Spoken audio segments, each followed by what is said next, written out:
megang. Mulut penuh, tangan penuh, kaki megang. Teman sebelahnya dikasih pisang, masih dirampas juga.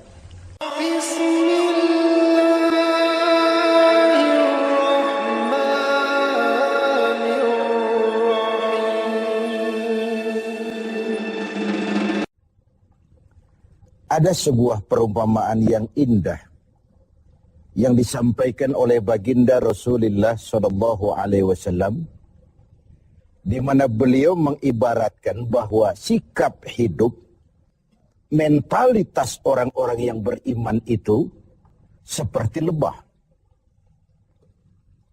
Sifat-sifat binatang biasanya kalau dinisbahkan kepada manusia sering berkonotasi negatif. Manusia bermental tikus, misalnya. Kenapa? Karena amalan tikus itu kan suka menggeragoti barang yang disimpan baik-baik. Uang negara disimpan baik-baik, digeragoti oleh tikus. Hutan lindung dijaga, digeragoti oleh tikus. Illegal logging namanya. Tikusnya sekarang pakai dasi. Manusia bermental kera, monyet. Apa kera itu? Tamak bin rakus alias serakah. Coba monyet kasih pisang, dimakan. Penuh mulutnya, kasih lagi tangannya yang nyepeng. Kasih lagi, kakinya pun bisa megang. Mulut penuh, tangan penuh, kaki megang. Teman sebelahnya dikasih pisang, masih dirampas juga. Manusia bermental monyet menjadi penghalang bagi tumbuhnya pemerataan.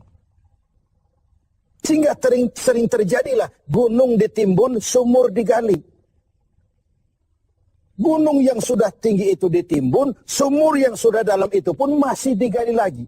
Jadi sifat binatang kalau dinisbahkan kepada manusia sering berkonotasi negatif. Tapi kali ini Rasul mengibaratkan mentalitas seorang mukmin seperti lebah, tawon. Apa sih lebah itu? Dan kenapa orang mukmin seperti itu? Mari kita kaji lebah ini. Yang pertama, lebah itu yang dihisap selalu saripati bunga. Belum pernah lebah makan yang lain. Belum pernah kita dengar ada lebah makan oncom, lebah makan tahu, lebah makan lempeyek. Belum pernah. Yang dihisap selalu saripati bunga. Ini potret. Orang beriman itu mentalitasnya selektif. Yang dimakan yang Allah ridha, yang diminum yang Allah ridha, yang dimakan yang Allah ridha. Selektif dia. Karena apa? Karena yang kita makan, yang kita minum akan masuk ke perut besar. Digiling oleh perut besar, melahirkan energi, menggerakkan sel-sel pembuluh saraf. Kalau itu dihasilkan dari makanan haram, kita akan cenderung berpikir yang haram juga. Gak ada maling mikirin majelis taklim. Yang dipikirin rumah siapa lagi nanti malam. Karena itu umat ini orang beriman selektif. Yang diminum yang Allah ridha, yang dimakan yang Allah ridha, yang dipakai pun yang Allah ridha. Itu mentalitas. Kita hidup di zaman di mana dunia makin mengglobal. Persaingan semakin tajam dan ketat. Tapi seiring dengan itu, kita makin banyak punya pilihan. Jangankan soal makan dan minum. Soal ibadah saja, orang sudah banyak pilihan sekarang ini. Di depan rumahnya ada masjid. Dia sholat Jumat ke masjid lain yang lebih jauh. Dia mau bayar taksi. Waktu orang tanya, bung, depan rumahmu kan masjid. Kenapa kau berongkos sholat ke tempat yang lebih jauh? Apa jawabnya? Saya sholat di sana merasa tambah ilmu, mas. Khutbahnya bagus, sholatnya khusyuk, imamnya bacaannya fasih. Masjid kita ini khutbahnya bahasa Arab, khotibnya aja nggak ngerti, apalagi saya. Ibadah pun orang sudah memilih. Begitulah.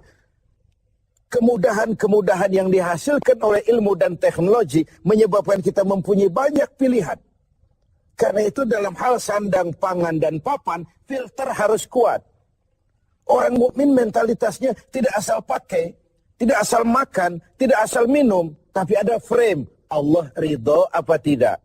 Yang diminum, yang Allah ridho. Yang dimakan, yang Allah ridho. Yang dipakai pun, yang Allah ridho. Itu mentalitas. Yang dihisap selalu saripati bunga. Yang dimakan, makanan yang selektif. Yang baik. Baik menurut siapa? Menurut Allah. Bukan menurut kita. Kalau menurut kita kan relatif. Baik kata kita, belum tentu baik kata orang lain. Enak menurut kita, belum tentu enak juga menurut orang lain. Jadi barometernya itu yang baik adalah apa yang dikatakan baik oleh Allah. Yang tidak baik, apa yang dikatakan tidak baik oleh Allah. Ini yang pertama. Yang kedua, orang mukmin itu seperti lebah. Apa lebah itu? Yang dikeluarkan selalu madu. Yang dihisap saripati bunga, yang dikeluarkan madu. Yang masuk baik, yang keluar juga baik. Ucapannya baik, tingkah lakunya baik, perbuatannya baik, bahkan diamnya pun untuk sesuatu yang baik. Luar biasa contoh ini. Begitulah orang mukmin itu. Ucapannya, tingkah lakunya membawa manfaat bagi lingkungannya. Dan ini diperkuat dengan yang ketiga dari lebah.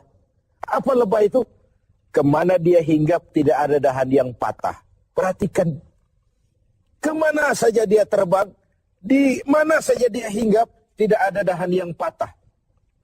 Kalau ini mentalitas orang mukmin, artinya kemanapun dia pergi, dimanapun dia tinggal, pantang. Dia jadi biang kerok buat lingkungannya.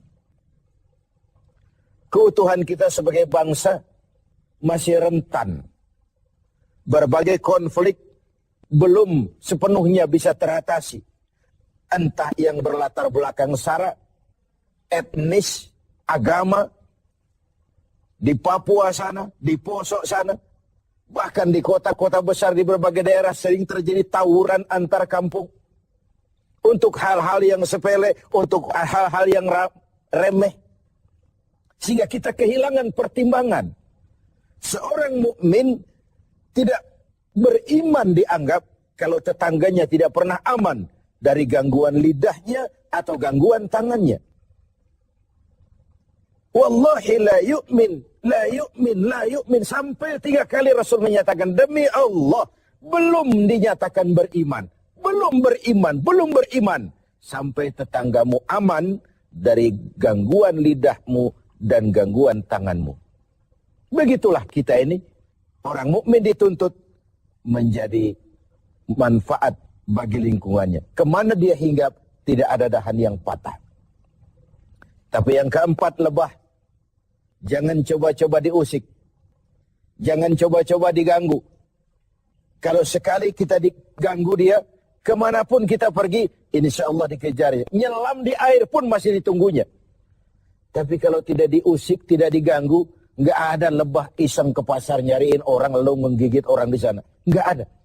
Begitu dia terusik, dia tampil menjaga harga dirinya. Dia tampil mempertahankan kehormatan dirinya. Inilah mentalitas mukmin. Dia tidak pernah buka front, nggak pernah cari gara-gara, nggak pernah cari musuh. Tapi bertemu musuh pun dia pantang lari. Pemirsa TV 7 yang berbahagia. Kita sarikan dari 4 mentalitas ini. Pertama, orang mukmin adalah orang yang selektif. Karena kita tahu bahwa makanan dan minuman sangat mempengaruhi. Bukan saja pertumbuhan biologis kita, tapi juga pertumbuhan daya pikir kita. Karena begitu makanan dicerna oleh anggota tubuh kita, lalu ditransfer ke seluruh jaringan-jaringan tubuh, melahirkan energi yang menggerakkan sel-sel pembuluh saraf, maka dia akan cenderung kembali dari mana makanan dan minuman itu berasal. Kalau dia berasal dari barang yang haram, dia akan cenderung menggerakkan sel-sel pembuluh saraf untuk cenderung berpikir tentang yang haram juga. Akibatnya, perbuatan pun akan mengarah kepada yang haram. Inilah Ramadan, di mana dari yang halal saja kita mengatur diri, menahan diri, konon lagi dari yang haram. Dari yang jelas halalnya, kita kendalikan diri, kita atur, kita tata sedemikian rupa. konon lagi dari yang haram. Lalu yang kedua, seorang mukmin harus menjadi rahmah bagi lingkungannya. Pantang dia jadi biang kerok bagi lingkungannya. Kita tahu bahwa ada 3 tujuan penjajahan itu. Pertama, ekspansi kekuasaan. Yang kedua, dominasi ekonomi. Dan yang ketiga, penetrasi kebudayaan. Dari yang pertama, kita sudah jelas bangsa yang merdeka. Tidak ada lagi kekuasaan asing yang mengatur kita, apalagi bercokol di tanah air tercinta ini. Tapi dari 2 yang terakhir, dominasi ekonomi dan penetrasi kebudayaan, kita harus masih berjuang keras untuk merdeka. Secara ekonomi, kita masih bergantung kepada bantuan asing. Lalu bermanis-manis kita anggaplah itu sebagai pelengkap. Tapi akhirnya jadi penentu. Jadi beban yang memberatkan. Bukan saja kita, tapi anak cucu kita di belakang kemudian hari nanti. Dari segi penetrasi kebudayaan, yang nampak saja, food, fan, fashion, anak-anak kita habis dijajan. Food, makanan. Anak-anak kita tidak bangga lagi dengan produk bangsa kita sendiri. Food, belum lagi fashion. Disinilah kita harus punya filter yang kuat. Dalam dunia yang makin mengglobal, di mana kita berhadapan dengan sekian banyak pilihan. Bukankah kita ingat riwayat Nabi Nuh mengantisipasi banjir, beliau oleh Allah diperintahkan membuat kapal. Seperti itulah kita sekarang ini. Mungkin sebagian kita menghadapi banjir lumpur di Sidoarjo sana. Tapi yang tidak, kita tetap menghadapi fase-fase banjir itu. Entah banjir maksiat dan munkarat, entah banjirnya peradaban dan kebudayaan yang menghancurkan moral anak-anak kita. Menghadapi banjir seperti itu, bersikaplah seperti Nabi Nuh terhadap umatnya dan Nabi Nuh terhadap putranya sendiri. Apa yang terjadi? Kan'an putra Nabi Nuh tidak ikut naik ke kapal, tapi kumpul di darat bersama orang-orang kafir. Sebagai orang yang punya tanggung jawab, Nabi Nuh memanggil putranya untuk ikut naik ke kapal. Jangan sampai hanyut ditelan banjir. Begitulah kita harus menyelamatkan anak-anak kita. Naik kapal iman, naik kapal kebersamaan, naik kapal keselamatan, agar tidak dihantam oleh banjir. Sadaqallahul azim.